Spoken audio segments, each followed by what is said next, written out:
Hai guys, jumpa lagi dengan Aib Glodok. Kali ini saya bercerita aja ya. Saya ambil dari Facebook Arif Purnawan ya, sudah izin ya. Agustus ya, dibuatnya ya jam 12 malam ya, siang. Obrolan hari ini saat sarapan pagi, itu judulnya ya. Psikolog berkata, kamu harus berubah, jangan seperti ini saja. Terus Dito menjawab, salahkah aku? Psikolog menerangkan ya, ibarat orang cari kerja, jangan diam saja berharap kerjaan turun dari langit. Kamu harus berusaha, bergerak, menambah relasi, cari informasi. Dito berkata lagi ya, salahku di mana dengan diam? Katanya diam emas. Psikolognya itu apa? Menahan marah ya. Ya jelas salah kamu katanya. Terus Dito, iya di mana? Tetap ngeyel ya. Terus psikolognya berkata, apa kamu hanya menunggu saja, berharap bintang jatuh? Katanya, jangan kamu sia-siakan hidupmu. Terus Dito bertahan dengan argumennya, dan dia kalah. Akhirnya izin dari sesi konseling. Sudah ya, kepalaku pusing katanya. Dengan psikolog yang nyaut dari jauh, sudah minum obat.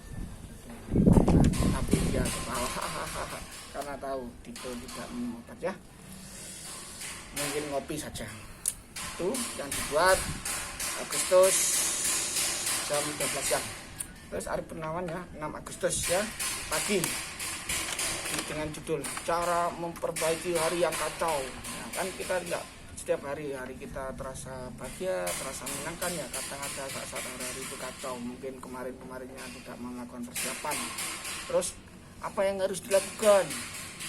Dia memberikan 4 alternatif. Yang satu, meminta maaf. Ini penting ya, kalau kita melakukan kesalahan ya, membuat kekacauan ya. Yang kedua, selesaikan satu persatu, meski deadline-nya terlewat ya, harusnya cepat, boleh jadi lambat karena menumpuk, karena kerjaan kemarin harus selesaikan. Terus dia memberi alternatif yang ketiga, yaitu diselesaikan tepat waktu dengan minta bantuan teman-teman ya. Yang keempat, berdoa. Ternyata di hari yang kacau itu si Dito memilih jalan berdoa ya. Doanya, Tuhan, mimpi apa aku semalam kok jadi kacau hari ini? Salahku di mana? Terus, Tuhan tolong, aku ingin bahagia, gitu ya. Yang dibuat Arif Purnawan 6 Agustus ya. Terus lagi ya, 7 Agustus malam ini ya. Kalau malam berarti dia gelisah ya, nggak bisa tidur. Tapi karena nggak minum obat, akhirnya dia menulis untuk bisa tidur ya. Jadi jika ada hari yang ingin dilupakan, hari ini dan kemarin selalu kuingat, itu katanya ya. Jadi mungkin ada momen dia ya. Terus lupa itu sifat manusia. Mungkin kesalahan yang kemarin dia lupa, jadi suruh memaafkan, dia memaksa ya. Kok suruh melupakan. Terus dia bilang, ingat itu bisa hal yang baik, hal yang buruk ya, simpan saja yang baik untuk diingat ya. Karena kita kalau mau tidur pasti ada kenangan yang baik, yang buruk. Kalau yang buruk teringat sulit tidur. Makanya dalam satu momen diingat yang baiknya saja. Karena kalau kita mau tidur tenang untuk mendapatkan mimpi yang sempurna ya. Itu 7 Agustus. Ada lagi ya dari Arif Purnawan ya, 8 Agustus. Ini udah mulai Agustus ya. Terima kasih kesalahan, denganmu aku belajar hati-hati. Terima kasih pujian, karenamu aku mesti waspada. Terima kasih kemarin, denganmu aku memulai hari ini. Sungguh terima kasih. Ini dikasih sadaka ya teman-teman semua ya, dapat hadiah. Terus dibuat lagi 8 Agustus ya, dengan kata-kata, saat bersepeda kehabisan bensin, aku sempat berpikir ada 3 tipe manusia. Yang satu, merasa bahagia. Tipe kedua, bahagia sendirian. Tipe ketiga, bahagia jika melihat orang lain bahagia. Nah, yang ketiga ya, katanya. Terus ada 3 jenis manusia. merasa susah, yang tua susah sendirian, yang ketiga susah jika melihat orang lain susah, ya. Jadi enggak yang ketiga ya, yang ketiga itu orang hebat ya, bukan juga. Terus ada 3 karakter orang ya yang bisa kita lihat dari cara makan. Yang pertama itu senang makan, yang kedua itu kalau makan sendirian, yang ketiga itu hanya senang jika melihat orang lain makan ya, hanya senang. Tadi dia memberi, bukan yang ketiga ya, mungkin aku yang pertama atau kedua ya, kadang nak makan sendirian, kadang ya senang makan nama saja ya. Terus lagi ya, dia membuat tanggal 9 ya, judulnya jangan marah ya, mungkin dia menahan marah ya, jadi dia menulis biar marahnya tersalurkan dalam tulisan ya. Gini, apa bedanya marah dengan cerewet? Cerewet adalah hal lumrah yang sering dijumpai, berarti cerewet itu identik dengan wanita ya. Kalau wanita nggak cerewet itu ya gak lumrah ya, ada apa dia kok nggak cerewet ya.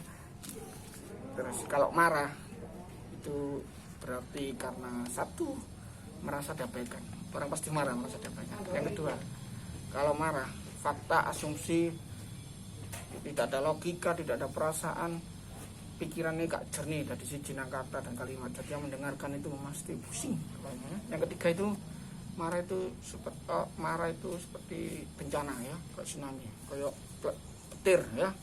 Jadi orang yang kena marah ya pasti bingungan ya. Ini mungkin kritik ya, kritik orang yang memarahi Arif Gunawan ya, gitu ya. Terus dia membuat lagi di hari libur ya, tanggal 9, dengan judul menangislah. Mungkin ini ada momen-momen tapi nggak keluar air matanya ya. Jadi dia menulis, menangislah maka beban yang menghimpit dirimu sedikit lepas. Menangislah maka duka yang ada sedikit hilang ya. Dengan menangis sudah hilang ya, jadi nggak sampai marah ya. Menangis jawabannya tidak bisa dijelaskan dengan kata-kata, hanya anak kecil yang bisa diartikan. Kalau anak kecil menangis itu keinginannya ingin dipenuhi. Kalau tangisan kita gitu ya, saya ya kalian ya, itu 1000 arti ya, nggak tahu artinya apa ya. Sudah yang 9 Agustus pasrah ya, dia menulis kata pasrah. Ikhlas itu seperti habis ya, nggak nutup waktunya, waktu nulis ya, karena membutuhkan banyak waktu. Jadi kalian cari sendiri ya di Facebooknya Arif Gunawan ya. Itu guys dari saya, ini sudah izin, kira-kira seperti itu terjemahannya ya. Kalau kurang jelas ya silakan tanya sendiri di Facebooknya Arif Gunawan ya. Dadah, jangan lupa komen ya.